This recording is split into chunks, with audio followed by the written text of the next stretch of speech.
One rainy day, Max and Luna met under a big tree. Luna looked sad. Max asked, "Why are you silent?" "Should I say something?" Luna replied. "I've been waiting for you here in the rain for 2 hours," Max said. "Why did you invite me here?" Luna asked. "We need to talk," Max said seriously.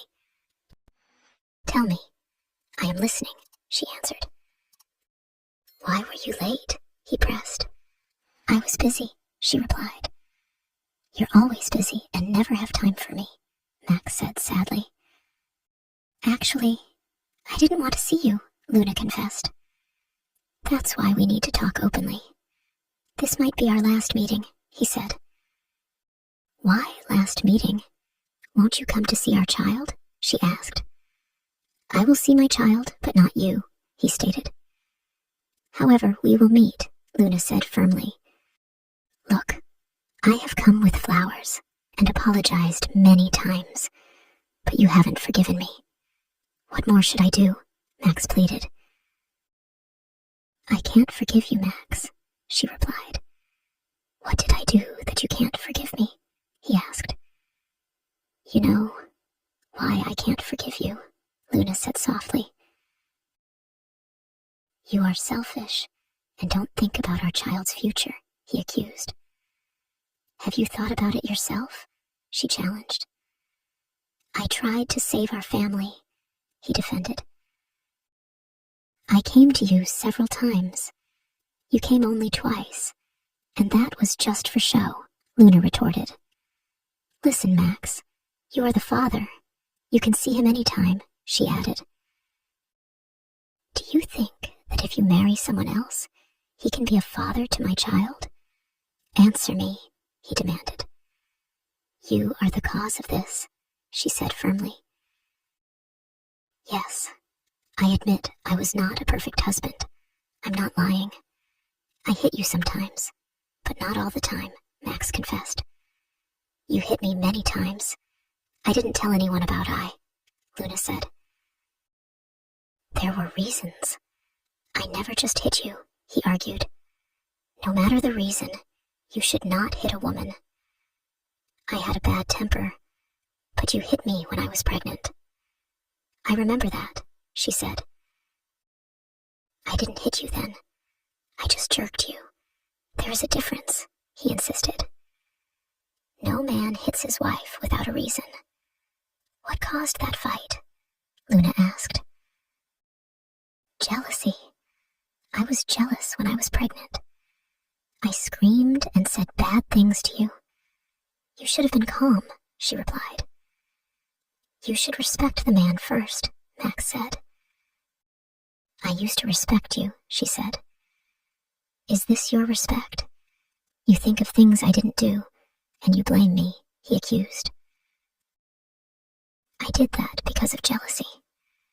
If you were truly innocent, you would have said, 'Everything is okay, honey.' Instead, you didn't explain and hit me," she said. "You were not quiet either." "How could I stand your bad words?" Max replied. "Does that mean a husband can hit his wife?" "You don't have the right to do that," she stated. "I am your husband. Listen to me," he said. "You are my ex-husband now," she replied. "Fate is not easy. There is no ideal family," he said. "I made a decision, Max," she declared. "What do you want?" he asked. "I will divorce you," she said clearly. "Do you think everything will end after that?" he asked. "Yes. You should sign the divorce papers," she replied.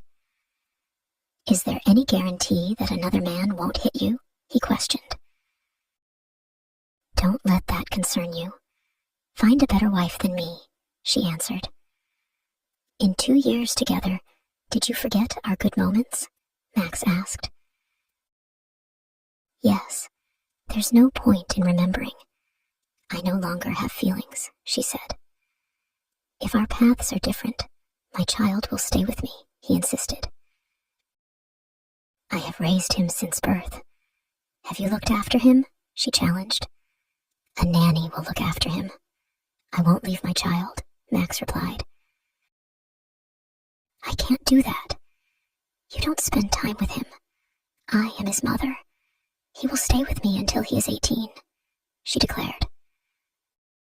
What will you say to him when he grows up and asks where his dad is? He asked. I will explain it to him. Have you promised me you would not hit me again? You didn't, she replied. What about yourself?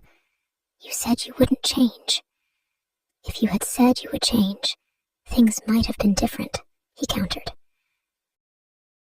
Do you remember when I last hit you? I hit you once because you were drinking alcohol, he said. Oh, it's good you remember that day, Luna replied. You shamed me in front of my friends. You didn't listen to me and got drunk, he accused. Max, it wasn't alcohol, she said. How can I believe that? He asked. Ask everyone who was there. It was a cocktail, she replied. No, I don't believe you, he said. You made me sad that day, so I did it on purpose. You thought it was alcohol, she explained. I really thought it was alcohol. But why did you do that? He asked. I will not tell you, she said. Why, Luna? He pressed. Because you offended me before that, she said. I can't remember, he replied. Of course. You always forget those moments, she accused. I am saying, you should tell me now. If you don't, it means you are lying, he insisted. You know why we are divorcing. Why are you asking? I have tried to be a good wife. I would have endured your blows if you hadn't cheated, she said. I did not cheat on you, he replied. Do you think I don't know? She shot back. It was not like you think, he argued. I can't forgive it, Max. Don't lie, she said. You are misunderstanding, he pleaded. I saw you with another girl. You were laughing together, she declared. We will not divorce, he said. We will divorce. That's final, she insisted. I haven't said anything about divorcing yet, he protested. You did it to yourself, Max, she replied. As the rain fell harder, Max stood there, holding the flowers, feeling the weight of their words. Luna walked away, leaving him alone in the storm. Max watched as she disappeared into the distance. The flowers drooped in his hands. He felt regret and sadness. Their love seemed lost, swept away by the rain.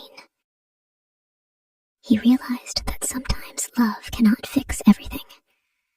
All he could do now was hope for a better tomorrow for both of them and their child. If you enjoy the story, please like, subscribe, and share.